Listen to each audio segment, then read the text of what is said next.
今日はお集まりいただき誠にありがとう。いや、なんとね、このライブ 2D 塾が1周年を迎えますと、まあちょっとここらでね、この1年を振り返ろうじゃないかという企画、塾講座の歩き方っていうのをちょっとライブ形式の講座という感じでやってみようと思う。まずは全講座を軽く紹介していきます。まずは一番最初の講座、ライブ 2D の基礎をマスターしよう。見どころとしては、まず基本がしっかり学べる内容になっています。本当に一からね、素材分けのパートから、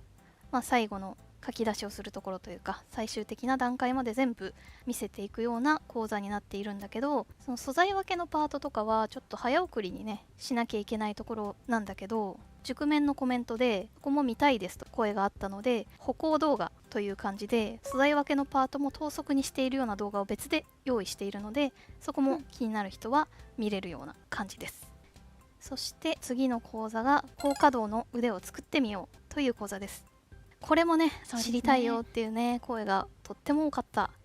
腕周りのモデリングを徹底解説する講座です。腕を作るにあたってね、みんなこう悩んでいるのが、腕をこう上に上げるときにただ回転するみたいな不自然だなーっていう風にね感じる動きになっちゃいがちなんですよね。で、その違和感の出やすいそういう腕の動きっていうのを、自然にするためにこういう技を使うといいよっていうのをまず紹介しています。作りたいもの別順路を見ていきましょうか。はい。で、これはそうだね、逆引き的なものだね。はい。これもね、多分一番需要が高いのかなというところで、 VTuber モデルを作りたいっていう人がどの講座を見るといいのかなっていうところですね。ここに上げてないやつも全然ね参考にはなるし、全部見たらその分理解度はもちろん上がるんだけども、VTuber モデルというところで絞り込むとしたらこんな感じかなというところです。まずは、ライブ 2D の基礎をマスターしよう。これはね見ておいた方がいいでしょう。この基礎をマスターしようを見た後に VTuber 用モデルの作り方を次に見ていってもらえるといいかなと。その次がですね、講座の公開順番的にはちょっと飛ぶんですけど、揺れ物理演算をマスターしようですね。この講座を見ると、まず基礎をマスターして VTuber 用モデルに可動域とか揺れ物、体腕の動きっていうのを拡張して、でさらにそれを使って揺れ物理演算をもっと良くするっていう流れができるので、この3つはね、同じよいなぎほたるちゃんっていうモデルを使っているのもあり、この順番で見るといいかなと思います。次が、生配信のおさらいか。はい。やっていこう。まずは作品添削配信ですね。これはみんなにね送ってもらったライブ 2D 作品を添削するよっていう配信ですね。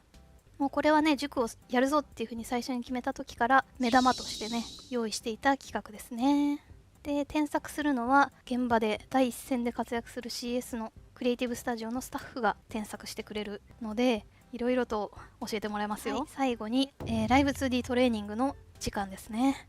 これも具体的に VTuber 作りたい人、動画作りたい人向けの順路とか紹介してたけど、そういうね、明確にこれを作りたいっていうのは特にないけど、ライブ 2D 上手くなりたいっていう人がどんなものを見るといいのかなっていうのを抜粋して紹介していこうと思います。次が顔の立体感についてのノウハウがどれで学べるかなっていうところなんですけど、まずはジターモデリングです。顔の XY の動き付けの、紹介をしていて、動きの反転とかもね紹介していて、まず見てもらうといいのかなっていうところですね。で、あとは講座の紹介でも話したんですけど、イケメンモデルを作ろうではイケメンの顔の立体感みたいなところをね実演しながら紹介してるので、これも役に立つんじゃないかなと思います。で、あとは、添削も本当にね顔の立体感で悩んでる人が多かったので、毎回添削してるようなね気はするんですけど、第3回をちょっと抜粋しました。で、これもタイムスタンプが押してあるので、そこで顔の XY みたいに書いてあるところに飛んでもらえると載ってると思います。